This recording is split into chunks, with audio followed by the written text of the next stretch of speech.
Okay. Good morning, children. Today, 10th class, 15th lesson, National Liberation Movements in the colonies. Okay. The rise of the Communist of China. Okay. The rise of the Communist of China. చైనాలో communist party ఏ విధంగా ఎదిగింది, okay, ఏ విధంగా తన యొక్క ప్రభావాన్ని చూపించింది, ఏ విధంగా ఆవిర్భవించింది. Okay, in China okay two important parties is they. First of all Kuomintang party. ఈ పార్టీ లీడర్ చూసినట్లయితే Chiang Kai-shek. Second one CCP party, Chinese communist party. ఇది కనుక చూసినట్లయితే Mao Zedong. He was a popular leader. Mao Zedong చూసినట్లయితే ఈయన ఎక్కువగా ordinary people and landless పీపుల్ని ఎక్కువగా ఆకట్టుకున్నాడు. ఈయన ఏమన్నా అంటే నేను అడ్మినిస్ట్రేషన్ కనుక వస్తే ల్యాండ్ డిస్ట్రిబ్యూషన్ సిస్టాన్ని చాలా క్లియర్గా అమలు చేస్తా అని చెప్పాడు. దాన్ని గట్టిగా ఫాలో అవుతా అని చెప్పాడు. అందువల్ల ఇది China most of the ordinary people and small farmers join in the party. సామాన్య ప్రజలు మరియు చిన్న చిన్న రైతులందరూ కూడా ఈ యొక్క ల్యాండ్ డిస్ట్రిబ్యూషన్ సిస్టాన్ని దృష్టిలో పెట్టుకొని అందరూ కూడా యొక్క సిసిపి పార్టీలో జాయిన్ అవుతూ ఉన్నారు.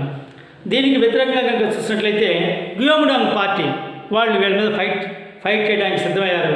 ఆ టైంలో జియాంగ్స్ అయినటువంటి రీజన్కి మావో జెడాంగ్ తన యొక్క స్థావరాన్ని మార్చేయడం జరిగింది. ఓకే, మావో జెడాంగ్ చూసినట్లయితే తన యొక్క స్థావరాన్ని 1928 to 1934 జన్సాక్సీ అనేటువంటి మౌంటైన్ రీజన్కి తన యొక్క స్థావరాన్ని మార్చేశాడు మావో జెడాంగ్. కొంతకాలం అక్కడ ఉండేసి అంటే ఈ యొక్క తలదాసుకోవడం జరిగింది. ఆ టైంలో గ్యోమిడాంగ్ పార్టీ వాళ్ళు సిసిపి పార్టీ వాళ్ళని చాలా వరకు అంటే ఆ యొక్క పార్టీ యొక్క ఇన్ఫ్లుయెన్స్ని అణిచివేయడానికి వాళ్ళ యొక్క అంటే డెవలప్మెంట్ని వాళ్ళు అడ్మినిస్ట్రేషన్కి రాకుండా వాళ్ళ మీద ఫైట్ చేస్తూ ఉన్నారు గ్యోమిడాంగ్ పార్టీ వాళ్ళు. ఈ టైంలో కనుక చూసినట్లయితే a strong peasants council Soviets was organised. మరి రష్యాలో 1917లో రష్యన్ రెవల్యూషన్ వచ్చింది. ఆ టైంలో ఈ రష్యన్ రెవల్యూషన్లో కమ్యూనిస్టులే విజయాన్ని సాధించారు. వాళ్ళలో ఉన్నటువంటి దోపిడీ అంతా కూడా వ్యతిరేకించే ఉద్దేశంతో రష్యన్ రెవల్యూషన్ వాళ్ళు ఉన్నటువంటి కమ్యూనిస్టులు అందరికీ కూడా బాగా ఓతాన్నిచ్చింది. లెనిన్ కనుక చూసినట్లయితే 1918లో కోమింటన్ అనేటువంటి దాన్ని స్థాపించాడు. ఇది కనుక చూసినట్లయితే రష్యన్ కమ్యూనిస్టులు, కోమింటన్ వీళ్ళందరూ కూడా ల్యాండ్ డిస్ట్రిబ్యూషన్ సిస్టానికి సపోర్ట్ చేసి ఇంపీరియలిజాన్ని, ల్యాండ్ లార్డిజంని వ్యతిరేకిస్తూ వచ్చారు వీళ్ళిద్దరూ, ఈ టూ పార్టీస్ కూడా. ఓకే, ఆ తర్వాత మావో జెడాంగ్ కనుక చూసినట్లయితే unlike other leaders trusted a need for an independent government and army. తాను కొంత రైతులతో కలిసి సిసిపి లీడర్ అయినటువంటి మావో జెడాంగ్ ఒక సైన్యాన్ని ఏర్పాటు చేసుకుని గ్యోమిడాంగ్ పార్టీకి ఆపోజిట్గా వ్యతిరేకంగా ఫైట్ చేస్తూ ఉన్నాడు. ఆనాటి సమాజంలో కనుక చూసినట్లయితే there was no equal status women. స్త్రీలకు సరైనటువంటి ప్రాధాన్యత ఉండేది కాదు. వాళ్ళకి మ్యారేజ్ విషయంలో కూడా పెద్దల యొక్క అనుమతి ఎక్కువగా ఉండేది. దాన్ని అబాలిష్ చేయడం జరిగింది. ల్యాండ్ డిస్ట్రిబ్యూషన్ సిస్టాన్ని సక్రమంగా అమలుపరిచారు. ఇంకా చూసినట్లయితే డైవర్స్ సిస్టమ్, విడాకుల చట్టాన్ని కనుక చూసినట్లయితే కొంత లిబరలైజ్ చేయడం జరిగింది, సింప్లిఫై చేయడం జరిగింది.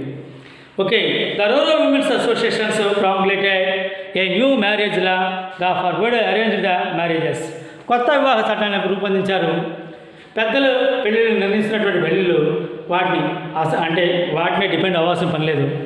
ఇండివిజువల్గా కప్పులు ఇద్దరు కూడా ఇష్టమైతే మ్యారేజ్ చేసుకోవచ్చు అని చెప్పి వాళ్ళు తెలియజేయడం జరిగింది. ఇట్లాంటి కొత్త చట్టాలను తీసుకొచ్చారు. Stopped purchase of are sale of marriages. వివాహ పత్రాలు అమ్మేటువంటి విధానం ఉండేది ఆ రోజుల్లో, వాటిని కూడా రద్దుపరచడం జరిగింది. తర్వాత కాంట్రాక్ట్స్ అండ్ సింప్లిఫైడ్ డైవర్స్, ఇంకా విడాకుల విధానాన్ని కూడా చాలా వరకు సింప్లిఫై చేయడం జరిగింది. The Kuomintang blockade of the communist soviet forced the party to seek the another base. Kuomintang party కనుక చూసినట్లయితే ఈ యొక్క సిసిపి పార్టీ వాళ్ళని చక్రబంధంలో ఉంచేశారు. వాళ్ళని ఎటు కదలేకుండా వాళ్ళని ఎటు కనబడితే కాల్ చేస్తూ ఉన్నారు. ఎట్లాంటి సమయంలో చూసినట్లయితే 1934 to 35 టైంలో 6,000 గురిలియన్స్ విప్లవకారులతో అంటే సపోర్టర్స్తో కలుసుకొని ఈ యొక్క మావో జెడాంగ్ శాంసాక్షికి బయలుదేరాడు. బయలుదేరి అక్కడ దాదాపు యానంలో తన యొక్క స్థావరాన్ని ఏర్పాటు చేసుకోవడం జరిగింది మావో జెడాంగ్. అక్కడి నుంచే తన యొక్క కార్యకలాపాలన్నీ కూడా కొనసాగేలా చేశాడు. వీళ్ళు ప్రధానంగా 2 ఎజెండాస్ ఉండి this 2 agenda land reform and nationalisation.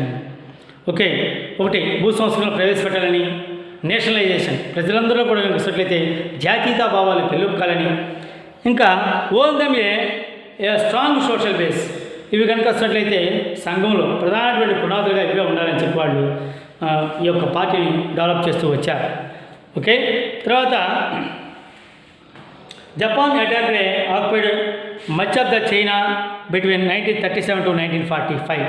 1937 నుంచి 1945 వరకు చూసినట్లయితే in China most of the land occupied by Japan చాలా వరకు 1937లో చైనా యొక్క భూభాగాన్ని ఆక్యుపై చేసింది.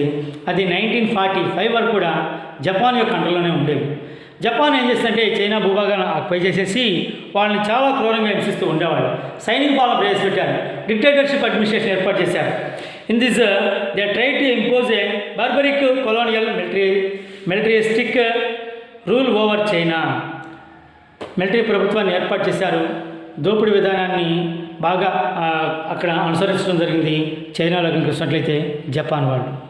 ఓకే, ఆ టైంలో చైనాలో ఉన్నటువంటి గ్యూయాండాంగ్ పార్టీ, చైనా ఇంకా సిసిపి పార్టీ, ఈ 2 పార్టీస్ కూడా ఏర్పడి జపాన్ ఎట్లయినా తిప్పుకోవాలనే ఉద్దేశంతో 2 పార్టీస్ కూడా జాయిన్ అయినాయి ఆ యొక్క వాళ్ళ జపాన్ని అంటే వ్యతిరేకించే ఉద్దేశంతో. ఇంకా 1945లో అమెరికా జపాన్లోని హిరోషిమా నాగసాకి 2 సిటీస్ మీద బాంబ్స్ అంటే అణుబాంబుల వర్షాన్ని కురిపించింది. 2 సిటీస్ కూడా డిస్ట్రాయ్ అయిపోయింది. ఆ దెబ్బతో జపాన్ సెకండ్ వరల్డ్ వార్ నుంచి చేతులెత్తేసి తప్పుకోవడం జరిగింది. ఇంకా అప్పటితో చైనా కనుక వస్తున్నట్లయితే ఫుల్ ఫ్రీడమ్ కంట్రీగా మారిపోయింది. ఇంకా అప్పుడు చైనాలో ఉన్నటువంటి Kuomintang party and CCP party 2 parties వాళ్ళు కూడా ఫైట్ చేస్తూ ఉన్నారు. చైనా నాకు కావాలని. చివరికి చైనా కనుక వస్తున్నట్లయితే China occupied by CCP party, Mao Zedong administration ఏర్పాటు చేశారు చైనాలో. గ్యూయాండాంగ్ పార్టీ కనుక వస్తున్నట్లయితే తైవాన్ అనేటువంటి ఒక ఐలాండ్ మాత్రం వాళ్ళు ఆక్యుపై చేసి అడ్మిషన్ చేసుకోవడం జరిగింది.